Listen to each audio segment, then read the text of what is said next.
আসসালামু আলাইকুম।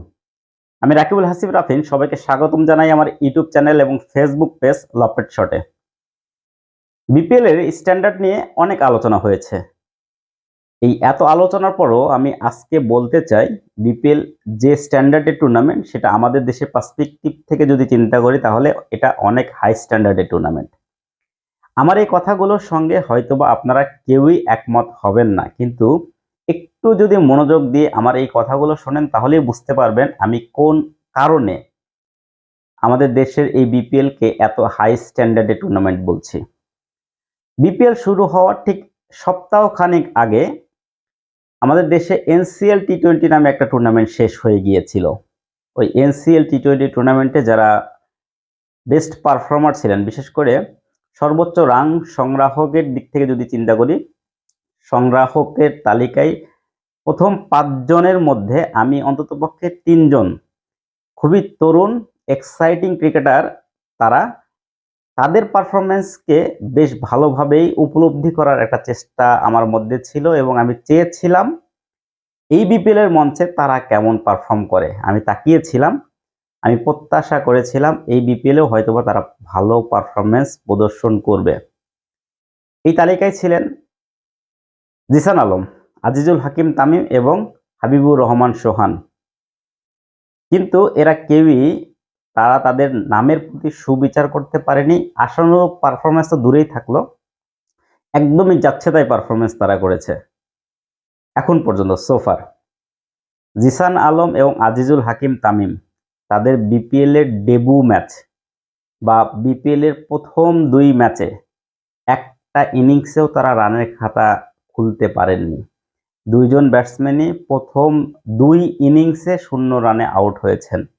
এটা সত্যি অ্যাকসেপ্টেবল না। আমরা জিসান আলম বা আজিজুল হাকিম তামিমের কাছ থেকে এই ধরনের পারফরমেন্স অবশ্যই প্রত্যাশা করি না। 0 রানে 2টি ইনিংসে বা 2টি ম্যাচে 0 রানে আউট হওয়ার পরে স্বাভাবিকভাবেই টিম ম্যানেজমেন্ট তাকে তার পরবর্তী ম্যাচটি খেলাতে চাইবে না। সেই ঘটনাটা জিসান আলমের সঙ্গে ঘটেছে এবং তাকে কিন্তু ড্রপ দেওয়া হয়েছিল। পরবর্তীতে যদিও তিনি আবার একাদশের সুযোগ পেয়েছেন, কিন্তু এখন পর্যন্ত আশানুরূপ পারফরমেন্স প্রদর্শন করতে পারেননি।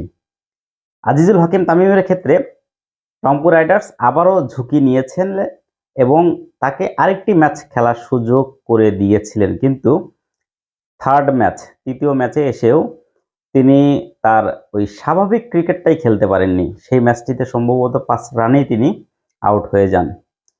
এই 2 টপ অর্ডার ব্যাটসম্যান তারা কিন্তু স্বাভাবিক ক্রিকেট খেলতে পারেনি।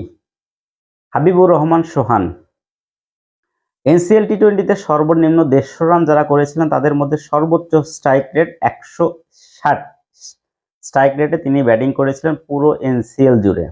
এই এনসিএল টি-20তে এত ভালো ব্যাটিং করার পরও বিপিএল এর মঞ্চে মাত্র 2টি ম্যাচ খেলার সুযোগ পেয়েছিলেন এবং প্রথম ম্যাচটিতে সম্ভবত নাম্বার 3-তে তিনি ব্যাটিংয়ে নেমেছিলেন। প্রথম বলেই একটি ওভার বাউন্ডারি হাঁকান, পরের বলেই তিনি আউট হয়ে যান। এর পরেই কিন্তু তাকে আবার ড্রপ দেওয়া হয়। আবারও একাদশের সুযোগ পেয়েছিলেন। ঢাকা ক্যাপিটালস তাকে ওপেনার হিসেবে তাদের একাদশে নিয়েছিল, কিন্তু সেখানেও তিনি ভালো পারফর্ম করতে পারেননি। সম্ভবত 14 রান করে তিনি আউট হয়ে যান। এরপরে আর তাকে একাদশে দেখা যায়নি এখন পর্যন্ত। এই তরুণ ক্রিকেটারদের পারফরমেন্সে বলে দেয় আসলেই বিপিএল এর স্ট্যান্ডার্ডটা কতটা হাই লেভেলের। আমি শুধুমাত্র এই তরুণদের কথা বলছি না, আরো 3-4 জন তরুণ ক্রিকেটার দিকে তাকিয়েছিলাম এই বিপিএল এ তারা কেমন পারফরমেন্স প্রদর্শন করে। এই তালিকায় মাহফুজুর রহমান রাব্বিও ছিলেন। মাহফুজুর রহমান রাব্বি তিনি খুলনা টাইগার্সের বেস্ট 11-এর সুযোগ পাওয়াটা তার জন্য ডিফিকাল্ট, কারণ তার ওই একই পজিশনে নাসুম আহমেদ থাকার কারণে তিনি একটা ম্যাচে সুযোগ পেয়েছেন, কিন্তু বল ব্যাট কোনোটাই তার পক্ষে কথা বলেনি। বল হাতে 1 ওভারে 27 রান দিয়েছেন, ব্যাট হাতে মাত্র 2 রানে তিনি আউট হয়ে যান। সুতরাং তাকে আর পরবর্তীতে আমার মনে হয় না খুলনা টাইগার্সের বেস্ট 11-এ দেখা যাবে।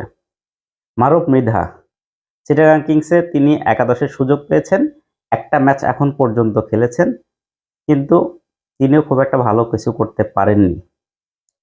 প্রথম 3 ওভার থেকে 15 রান দিলেও শেষ ওভারে যে 21 রান একটা ওভারে দিয়েছেন, যার ফলে 4 ওভারে 36 রান, কিন্তু নামের পাশে কোনো উইকেট নেই। সুতরাং এই তরুণরা কেউই কিন্তু আশানুরূপ পারফরমেন্স প্রদর্শন করতে পারেনি। তারপরও আমি এখনো একজন তরুণের দিকে তাকিয়ে আছি, এখনো তার খেলা দেখতে পারি নাই এই বিপিএল এর মঞ্চে। আমার মনে হয় না আসলে তিনি একাদশের সুযোগ পাবেন কিনা। তিনি হলেন জাওয়াদ আবরার, বাংলাদেশ অনূর্ধ্ব 19 যে দলটি বর্তমানে রয়েছে সেই দলের একজন ড্যাশিং ওপেনার।